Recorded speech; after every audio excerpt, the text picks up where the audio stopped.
Hello and welcome. In this lecture we're going to build a really interesting action. It's going to be an interact action. First we're going to build a nice door that we can open and close, but afterwards we're also going to use this same action to do all kinds of things, like for example pressing a button or opening a chest. So it will be a generic action which can interact with any generic object. Okay, so let's begin by building our action. So let's go into our actions folder, let's create a brand new one, call it the interact action. Let's find our unit prefab. Let's attach the interact action and open. Now here, as usual, let's do the same thing. So instead of modern behavior, we extend base action. Let's get rid of all of these. Let's implement the abstract class. Okay, let's do all of these. So on this one, return interact. Then on the enemy AI action, let's return. And for this one, let's put it at 0. So grid position, action value 0. Okay, next up for the valid action grid position, we're only going to be able to interact with objects within the neighbor, so let's copy from the sort action. So on the sort action, let's copy this code. Let's go into the interact action, let's paste it, and let's just get rid of all of this checking for a unit, so we don't need any of that. So just check the 8 neighbors. Let's just make this the max interact distance. So let's go up here to define it, private int, and default it to 1. Then down here we can use this. Okay, so that's our basic action grid position list. And finally for the take action, this one, let's just do a debug.log on the interact action. Then let's do action started, pass in the on action complete delegate. And finally let's go into our update. So a private void update. Here do the same thing. So if it is not, is active. If not active, we return. If it is, let's just complete the action. Okay, so that's it. Once again, we're building another action. So once again, everything is super simple. So let's test. And yep, right away, we do see the action over here in the UI. And if we click, yep, interact action. Okay, so far so good. So how we're going to build this action is by first making it interact with some kind of object. And let's begin with a simple door object. So let's create an empty game object, call it a door. And let's go into scene view and let's place it somewhere on the floor. So on a Y of 0. Okay, there's the object. Then inside, let's make a simple door. So let's go into our assets. And from our assets, let's go inside buildings, inside simple. And over here, let's grab one of these walls. So let's drag this wall over there onto the wall. Now let's just position it correctly. So we're going to want to make kind of a sliding door and sliding from both sides. So let's say this is going to be door from the left and we're going to scale it like this in order to open it. And then door on the right is going to scale from this side. So let's do that. And for the door, this is going to be placed on the actual grid position. So for example, here on grid position 804, over here we want that to be the position. So let's offset the visual over here to the left. So let's put it on an X of -1. Let's call this the door left. Let's duplicate it, call this one the door right. And for this one, let's put it on a position of +1, and on the scale, put on -1. Okay, so that's it. This is a very basic door. If we want, we can also lower it on the Y. So just in case we wanted to fit this somewhere. Okay, so anyway, so here we've got our 2 door visuals, and we've got the main door game object. Now let's just make a script to run this. So let's go down here. Let's create a new C# script, call it a door. Then let's select the object, attach the door script, and let's open. So now here, let's make a simple function. So a public void interact. So this is how we interact with this object. And over here, let's just do a debug.log and say like door.interact. Okay, so we have now this public function. Now let's go back into the interact action. And over here, let's go into the validate function. All right. So we check all of the immediate neighbors. Then over here on these positions, we basically need to check if this position contains a door. So let's think of how we can handle this. Now, one approach would be like we did on the grenade projectile. So if we look at the grenade projectile, on this one, yep, this is what we did. We did a physics query in order to find all of the objects around the grenade. So we could do that to find all of the interactable objects around the interact action. But since the interact action is meant to work with grid positions, then it doesn't make too much sense to work with a physics query. So what makes more sense is to simply place those interactable objects directly on a certain grid position. So let's go with that. And to do that, we just need to go into the grid object. So here we are on the grid object. This is where we're storing all of the data for each grid position. So over here we can just add another field, so private door for the door. Then we just need some functions to get and set this. So a public door, call it get door, and we just return the door, and also public void set door, receive a door, and we just set this dot door equals door. All right, so we add another field onto every single grid object. Now let's go to the level grid to make some functions to set this. So on the level grid script, so here we are. Let's go down and make some functions to interact with that.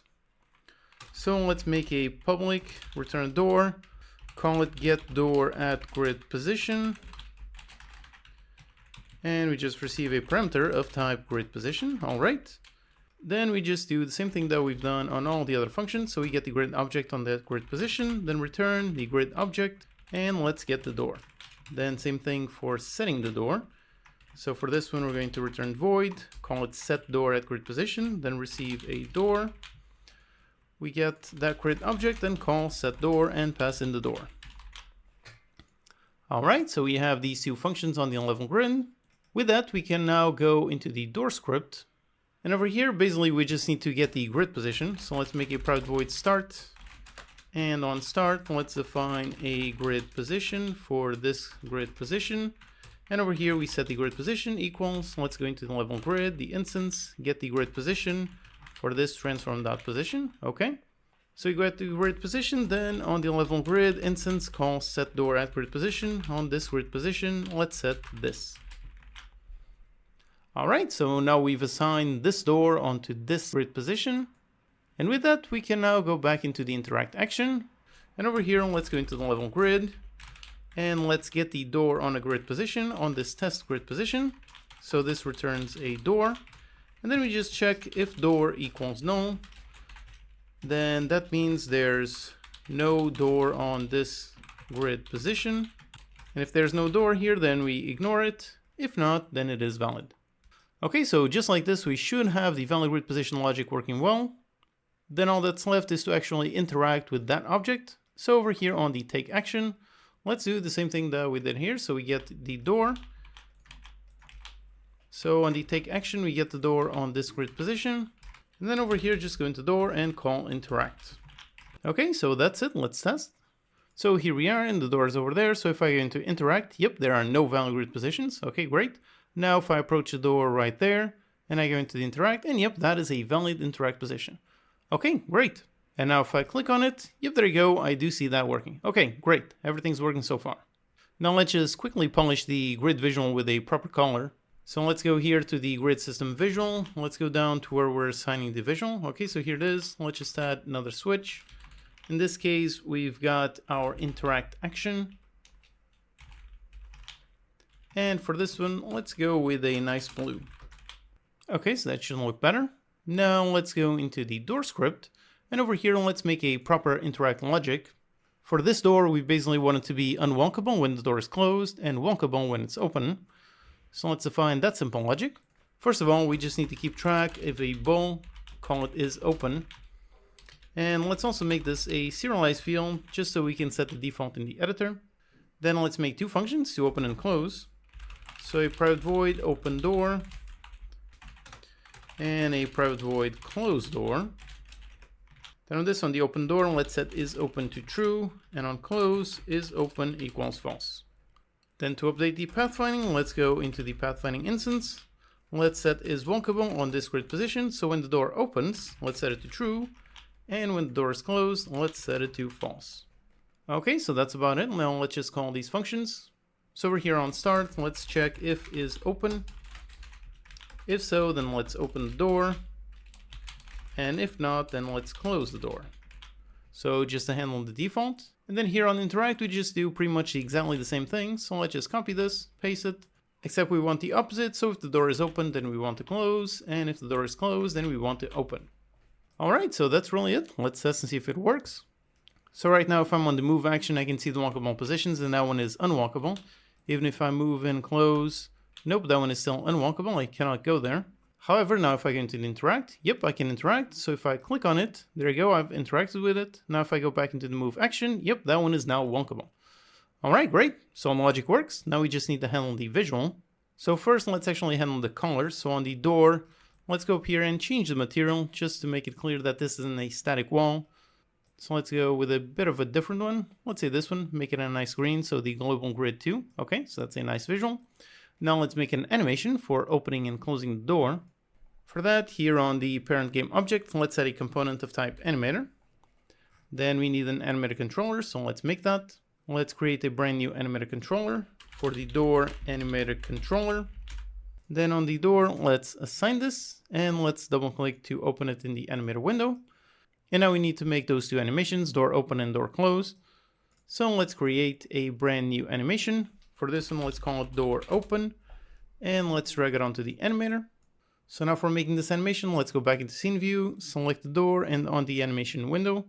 By the way, if you don't see it, go under window, animation, open up the animation window. Okay, so on here, let's make sure we select the door open and let's just make the door open animation. So let's hit on record, go into the very first frame. Let's select the door left and on the first frame, we want to start off closed. So on the scale, let's start off at 1, but let's actually move it a bit just to make sure that it records the keyframe. Okay, so we start off at 1 and then after a bit, let's say after 1 second, let's put it at like 0.1. Okay, so that's it. That's the door opening. Now, same thing for the door right. So on the door right, on this one, let's start off at -1. So -1, save the keyframe. And in the end, put it at -0.1. All right, so that's the door open animation. Pretty simple. Now with this, let's stop recording.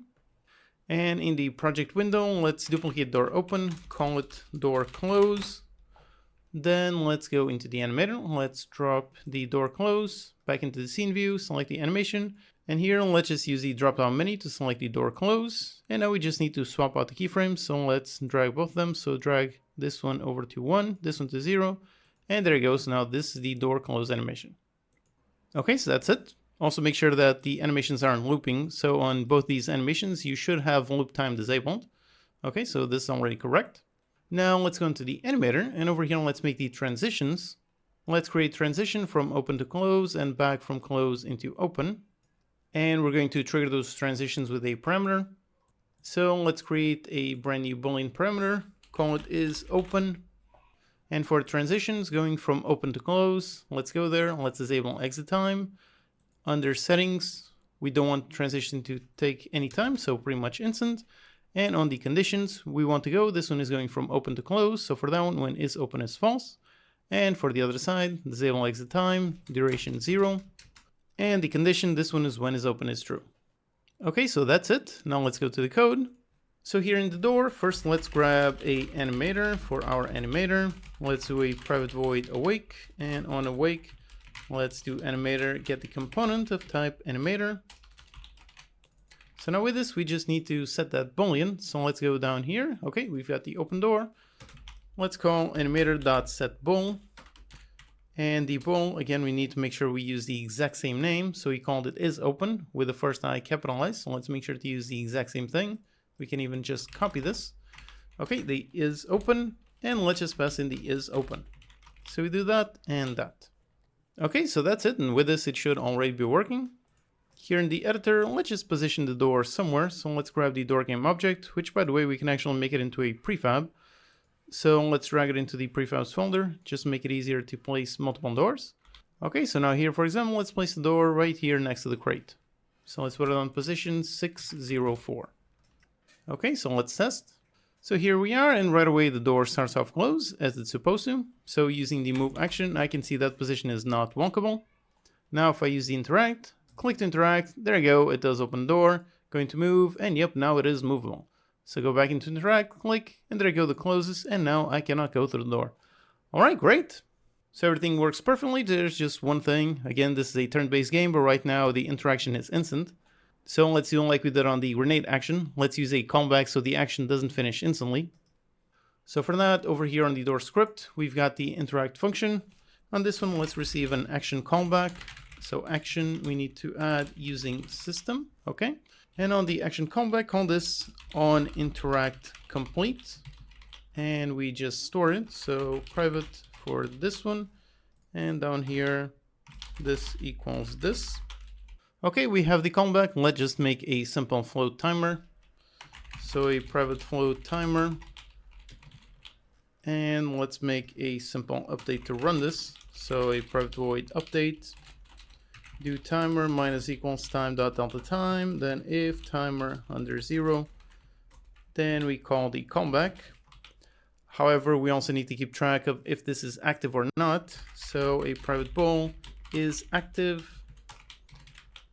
And for this one, do the same thing that we do on all the actions. So if this one is not active, then we're just going to return. And if it is active, then we do this. So all that's left is when we interact, we save the callback, we set is active into true. We set the timer to be, let's say, 0.5 seconds. And then when it's done, let's set is active back into false. Okay, so now all that's left is calling this function. So on the interact action, we're calling interact. Let's make that function. So private void on interact complete. And here we just do action complete and we pass in this as our callback. And now up here on the update, let's not automatically call the complete. Okay, so that's it. Let's see. So here we are. Let's approach the door. Right now it's not lockable. Let's go interact. Click on it. There you go. It takes half a second to interact.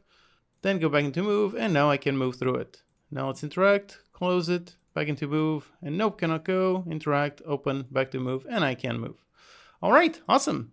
So here we built a really nice door that we can interact with in order to open or close. Now it would be great to be able to interact with more objects than just doors. So let's learn about C# interface and how to use them in the next lecture.